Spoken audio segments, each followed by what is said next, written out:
Okay, fire away, guys. Mike Hall and DeJuan Jones not present today. Was there a injury? No, they'll be back out shortly. Yeah, all good.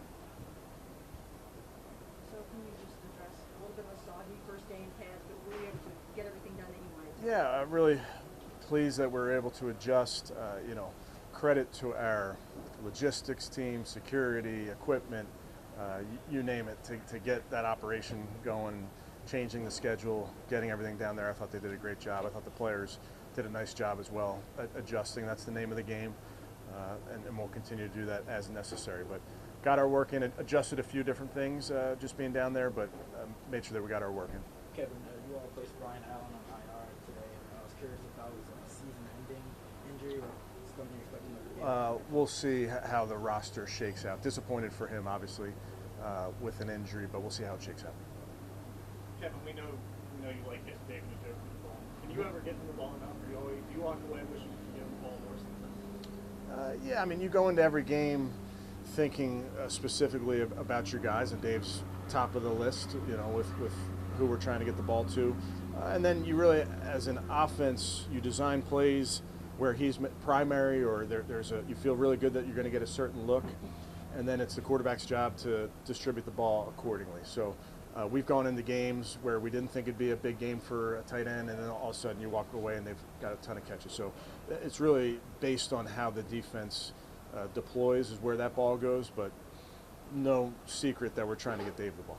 Are you satisfied where that position is as a whole with what you have with behind David, or is that something that down the road? Yeah, I mean, I think, as you know, Andrew and the staff are looking at every position constantly. I like the guys that we have. I think they're working really hard. I like the versatility we have at that position, but I know Andrew and that crew look at every position every day, just like the rest of the league does. David had mentioned that after his accident last season, he just felt like his perspective completely changed on life, but also on the football field. Did you notice a shift in him after that? Yeah, that was traumatic, and for what he went through, and then how he grew from that, was evident, I think, from all of his teammates. So certainly, when you go through something as scary as that, you learn about yourself. You certainly puts things in perspective. But he's continued to evolve as a team leader. We've talked about him over the years and his evolution of what he means to his football team. But that was a scary incident, obviously, and I think he definitely learned from it. Kevin, looking back at that, him playing 36 hours later, is that just... I can't remember if I told you guys this, but I remember the next day I saw Dave, and I was like, Dave, that was crazy. He's like, yeah, it was lit. And I'm like, I don't know if I'd use that word, but yeah, that was crazy. I'm so disappointed in how that game went, because I would have loved nothing more than to hand him a game ball for how he performed. On the field, we talked about his development, but where do you think he's grown the most at that position? I wasn't here for the beginning part of his career. When I came in, there were definitely some ups and downs with Dave, and he's talked about it. I've talked about it, but he's a team player. His evolution as a team leader has been the most impressive to me. He's a guy that his teammates rely on. I rely on when it comes to the team and understanding what we're doing and those type of things and where we are and messaging. He's on top of that from a teammate standpoint. With seemingly more 11 personnel this season,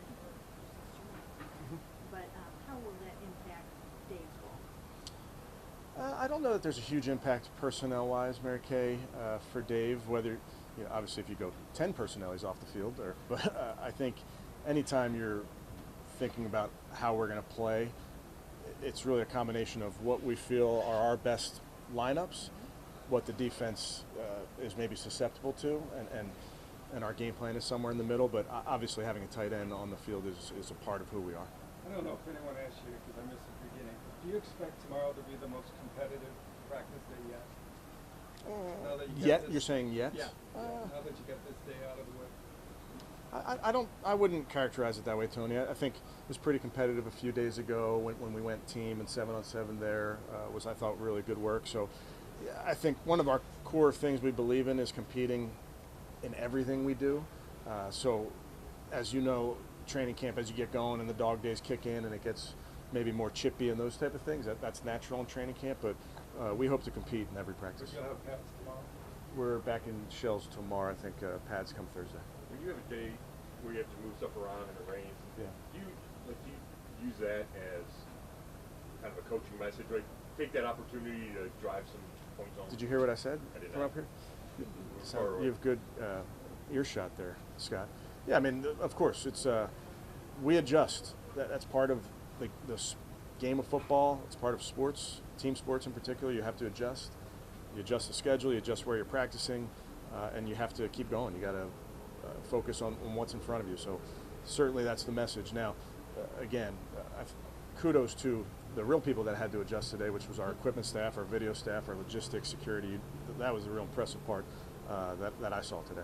Kevin said was getting praised up and down in the spring by everyone for how he's performing. What's like the next steps of what you want to see from him during training camp?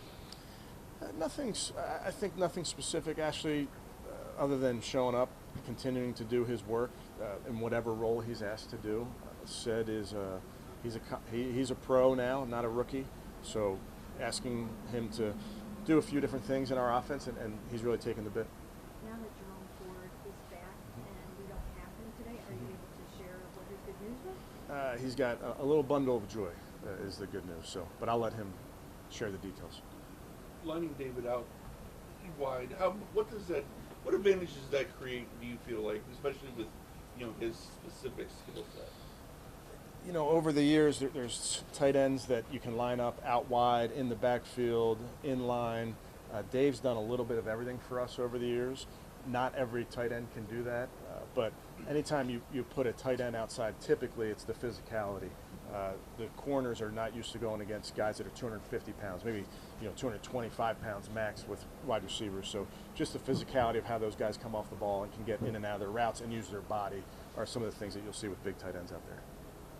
And how important, like, when we talk about creating mismatches, to have a tight end like that, so maybe you're in 12 personnel, but it looks like 11 Right. because he's essentially a receiver. So how important is he in that regard? Absolutely, and that goes back to versatility.